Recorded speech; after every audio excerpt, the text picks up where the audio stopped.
پچھلے دنوں افریقی ملک تنزانیہ کے سفر کے دوران دعوت اسلامی کی مرکزی مجلس شورا کے رکن حاجی محمد اطہر عطاری نے زنجبار جزیرے میں زیر تعمیر مدنی مرکز فیضان مدینہ کا وزٹ کیا اور تعمیراتی کاموں کا جائزہ لیتے ہوئے اس موقع پر مدنی خبروں سے گفتگو کرتے ہوئے بتایا، زنجبار ایسٹ افریقہ میں الحمدللہ حاضر ہیں۔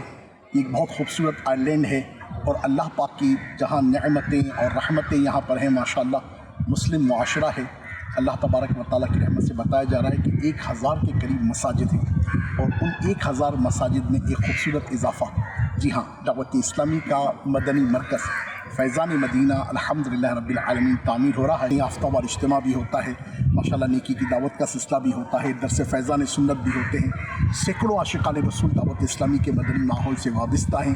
PCO الحمدللہ رب العالمین ذمہ داران ہیں اور اللہ کی رحمت سے الحمدللہ دعوت اسلامی کے دینی کاموں کی دھوم دھام ہے۔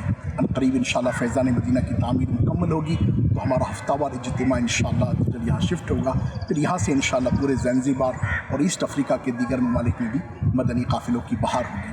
اللہ پاک مصطفیٰ کریم علیہ الصلوۃ والسلام کے اہل بیت و صحابہ کریم کے صدقے شیخ کامل شیخ طریقت امیر اہل سنت دامت برکاتہ العالیہ کو سلامت رکھے، شاد و آباد رکھے، کہ جن کے فیض سے الحمدللہ رب العالمین مشرق و مغرب میں نیکی کی دعوت کی دھوم دھام ہے۔ دوسری جانب دارالسلام سٹی میں مختلف شعبۂ زندگی سے وابستہ افراد و عاشقان رسول کے درمیان ملاقات و نیکی کی دعوت کا سلسلہ ہوا۔ اس موقع پر رکن شورا نے اسلامی بھائیوں کے درمیان شان مصطفیٰ کے حوالے سے گفتگو کی اور انہیں دینی کاموں میں حصہ لینے کا ذہن بھی دیا۔